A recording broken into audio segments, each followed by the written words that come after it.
Ayan, good morning. Teka, ano naman. So ayan, magandang umaga sa inyong lahat. At syempre hindi tayo nakapag-upload ng mga nakarang araw, no? Busy tayo. For today's video dahil may nakasalubong akong taga NWOW na nagmamaneho sa highway, walang helmet. Hindi ko siya na videohan, no? Pero okay lang din, hindi ko na videohan kasi ano eh, nakakahiya naman, no? Ayun, so yun siguro talaga ang ating mga ano, no, tigas ng ulo. Kahit nasabihin mong e-bike yan, mag-helmet ka. At mas maganda talagang may lisensya ka, kasi hindi mo alam eh ang mga ano eh pwedeng mangyari, no?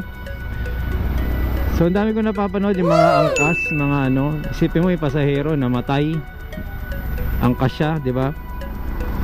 Ang problema kasi dito, mabilis makakuha ng lisensya, no? Mabilis ma-approve yung mga ganyan. Although wala sasabihin natin aksidente naman yan, hindi naman natin masabi kahit sinong magaling. Opo, tama naman. Kaya lang, tingnan nyo yung simpleng bagay na mag-helmet lang po, di ba? Nadadamay po kasi tayo yung mga sumusunod eh. Hindi naman sa dahil na ano, no? Yes! Kasi isipin nyo pagka talamak, no? Pagka marami-rami na po yung nagaganyan at walang helmet at dumami ang ano, ang aksidente, tingin niyo po ba hindi magpapatupad ng batas para dyan? Diba? Huwag niyo po sanang abusuhin. Yun lang naman po yun. So sa ganito katabi, kalaki, hanggat maaari mauna ka, or pagka sa mga highway hayaan mong mauna. Ganun lang po yan. Diba? Ito ngang motor, walang helmet yung babae. May napanood ako kanina, ano eh, sumabit yung jacket nung ano, nung angkas. Eh ganyan yung po yung klase ng motor niya, may kadena.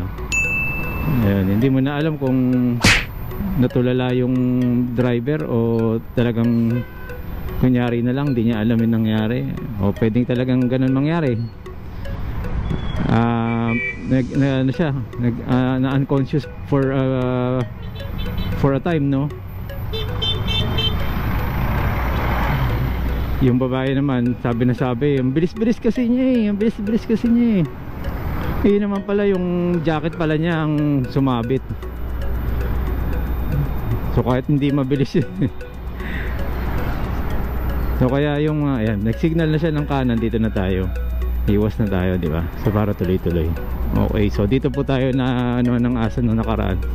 Kasi nandiyan lang naman sila.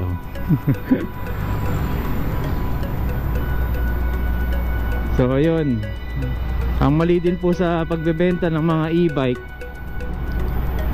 ito po mura lang, di po kailangan ng lisensya yan. Magamit niyo po sa highway yan. Pwede panghatid sundo, opo pwede po yan. Hindi po yan kailangan ng lisensya kasi bike lang po yan. Ang ano ng ano, no, nung sales ano niya, no, sales pitch niya, no. So hindi po wala ng rehistro, hindi po wala ng ano, bike lang po yan. Maaring yes, as of now yes, pwede, pero ngayon nga pagka dumami-dami yan, aksidente niyan, sabi sa'yo, minsan nang kumurot ang ating ano, tagapagpatupad ng batas, no. So approaching Mindanao Avenue, so mas ano na to, mas highway na to. Dati ang Commonwealth is known as Killer Highway, no? Killer Highway yan. Kaya nagkaroon po ng 60 na takbuhan lang dyan. Ayun, so masyadong nakadikit tong truck na to dito sa ano. Ayun na, nakakaliwa na siya, gulo naman. Oh, mabilisan. Iya ba? Ayan, level 1 lang po tayo guys, at nagtitipid tayo, di ba? Ayan, freewheeling lang tayo hanggang ngayon. Pitik-pitik na lang sa harapan. Pitik-pitik lang, pitik-pitik, pitik-pitik. Wawang-wang yung ano, traffic enforcer para makadaan. Ayun, so Yun nga, sana mga ano dito nagdadaan dito sa Mindanao Avenue, mga highway po, no. Huwag yun naman kitang-kita kayo, yung daming pwede mag-video sa inyo yan. So ingat din po pala kayo sa mga nangyayari ngayon, no. Ano po ba yung mga nangyayari ngayon, di ba? Yung mga tipong sinusubaybayan ka na ng ano, ng kapwa motor mo na may riding in tandem, no? Aagawin yung motor mo, hold upin ka, di ba? Kaya doble ingat lang po, no? Paano yung pag-iingat? Siyempre maging aware po kayo sa surroundings ninyo. Dapat medyo matalas po kayo, no? So ayan, ang bilis ni kuya.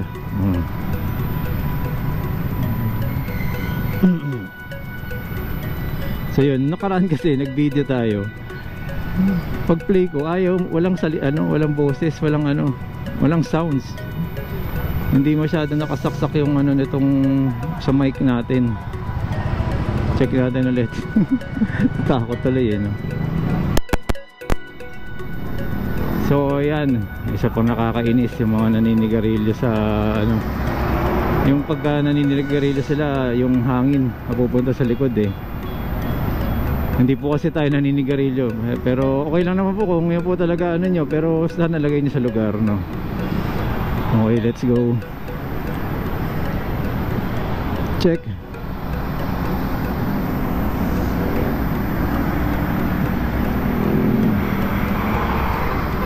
Ayan, smooth lang tayo. Medyo umiinit ulit ang panahon, na kahapon na ulan, eh.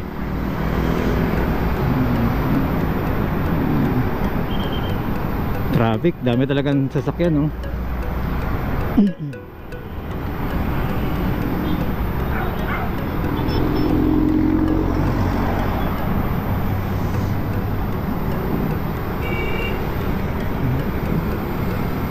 Ayan, so again, lagi tayo nagpapaalala sa mga ano, ingat-ingat lang po tayo sa mga kamote.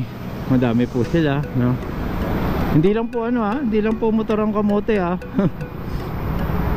medyo imported lang yung mga nasa sasakyan.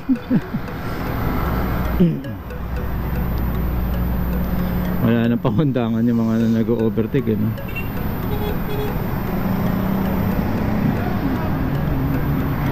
Ayan, no? Medyo mas maraming sasakyan ngayon Friday. At di ko lang alam kung dahil din sa NLEX na ginagawa ngayon, dahil nagkaroon ng problema, no?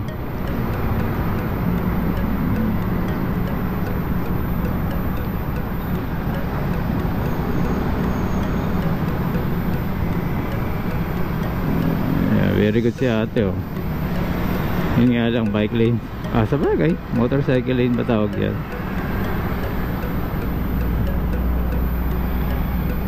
Hindi na iniisip ngayon ng bike lane. Nung pandemic, grabe yung ano natin sa bike lane, eh.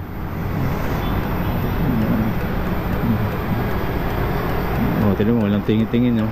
Ligo muna bago tingin. Ay, tama ba? Tama, lingon muna bago tingin. So nagdo-drop ng 75. Pagka ano siya, bilis-bilis tayo ngayon. 78 na to. So dahil ano to, hinayaan natin siya mag full charge na kaagad siya. Hindi ko siya tinap up, no? Kasi ano siya, meron pa naman. Kaya lang nagbabalance kasi automatic yung ano, yung battery. Kaya nagkakaroon pa rin ng konsumo yung battery, no? Ayan, no, 78, 8 kilometers. So sa ayan, nag 79. So sa stock na controller to, napakalayo po nitong range na to. Okay na po ako sa 30 amperes na battery. Compare, yes, malayo din yung stock, yung graphene. Pero maganda naman ang pakiramdam dito sa ano, O parang parehas lang din ang dating sa range, no? Sulit pa rin siya. Pero may advantage, disadvantage. Parang tingin ko ang advantage lang talaga nito is magang. Saka anytime pwede ka mag-charge. Yung sa LED talaga kailangan mo siya ipahinga, kundi init na init yung mga kumukulo, lahat ng mga nasa loob nun. Hanggang sa mag-evap yun, hanggang maubos yung tubig baterya nun, no? So dito na lang po muna traffic, ano. Doon na lang ulit continue natin doon. Ayan, nandito na tayo sa paliko ng EDSA. So dagdag ko lang, ang dami kasing nagme-message sa akin, nagtatanong kung pagbibili sila ng e-bike, ano daw maganda. Actually para sa akin po kasi pare-parehas naman silang China, no? Pare-parehas din po silang mabilis kalawangin. ang hinahanap na lang natin dito ay yung accessibility ng pyesa at ng service, no? Actually kasi marami siyang branches, no? Ang problema nga lang minsan mga tech nila medyo hindi ko alam kung madaming ginagawa o talagang mababagal sila. Kaya po dumadami din ang nagpapagawa. Tapos yung alam nila, hindi para sa akin lang po ito, hindi ko naman po sinasabing lahat din ng na encounter natin. Walang mga proper training din sa sa kaalaman. Kasi minsan yung kabila alam nila, yung kabila hindi, di ba? So minsan daw nagpapadala daw ng unit, wala naman daw abiso kung ano daw yung controller, parang on the spot pagka ito na pala controller nito, naku, iba pala yan, no? Diba? So iba na yun. So ayun lang po muna, sinare ko lang para sa akin lang po, kahit ano po yan, pwede po yan, pero hindi po tayo ambassador ng ng NWOW. Pero kahit pa paano kung bakit ko po ito napili, dahil nga po sa pangangailangan ko, no? Sakto lang po para sa aking mga biyahe. Kita nyo naman po, 2 taon na po ito, guys. 2 taon na po yung ating WSP. Ayun, so ayun lang po muna, guys. Maraming salamat po at patuloy pong nanonood, sa mga patuloy pong nanonood. Alright, thank you. So okay, once again, Marvin Chua Motovlog po. Maraming salamat po. Salamat din po sa mga nag-subscribe. Okay, bulol pa, no?